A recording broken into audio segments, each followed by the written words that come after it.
Greetings and welcome to using the TI-84 Plus calculator.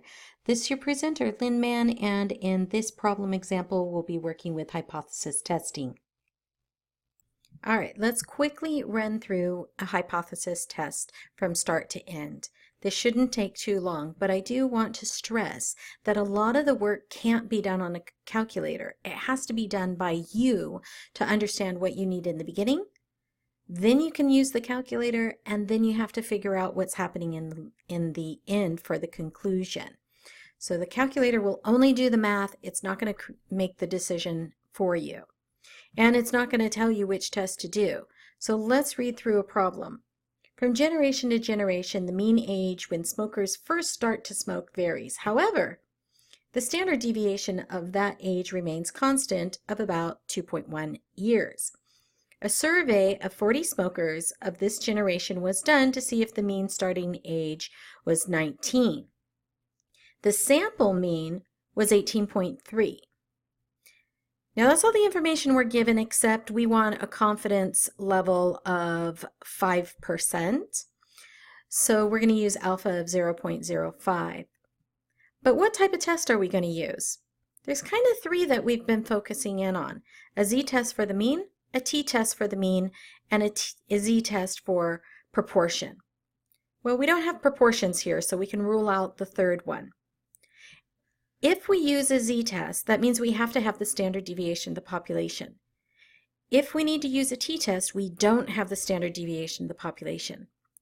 In this case, we do have the standard deviation, so we'll be using a z-test. Now let's figure out what our H0 and H alternative is. A survey of 40 smokers of this generation was done to see if the mean starting age was 19. Is means equal, so this claim is an H0. Our mu equals 19, so H0 is mu equals 19.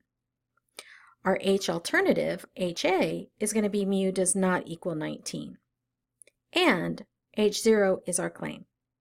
So whatever result happens actually happens not only to H0, but it's also our claim. So if we reject H0, that means we have to toss out our claim. It's no good. If we fail to reject H0, that means our claim is good and we can't toss it out.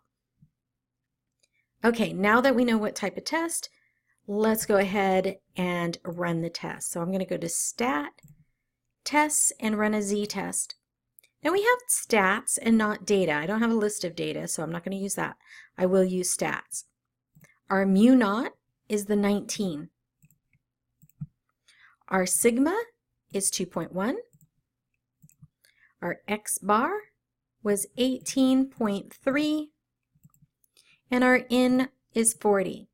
Now we do have to decide what our HA was, so that's why we ran through that before we even hit the calculator. And because H0 is equal, our HA is not equal, I want to make sure that the not equal is highlighted. And because I can, I'm going to go ahead and draw it, because that not only will get calculated and give us our p-value, but it will give us a nice picture as well. Perfect. Because H0 is an equal, it is a two-tailed test, and our p-value is 0.035. We're comparing that to our alpha value of 0.05. Our p-value is less than our alpha, and therefore we have to reject H0.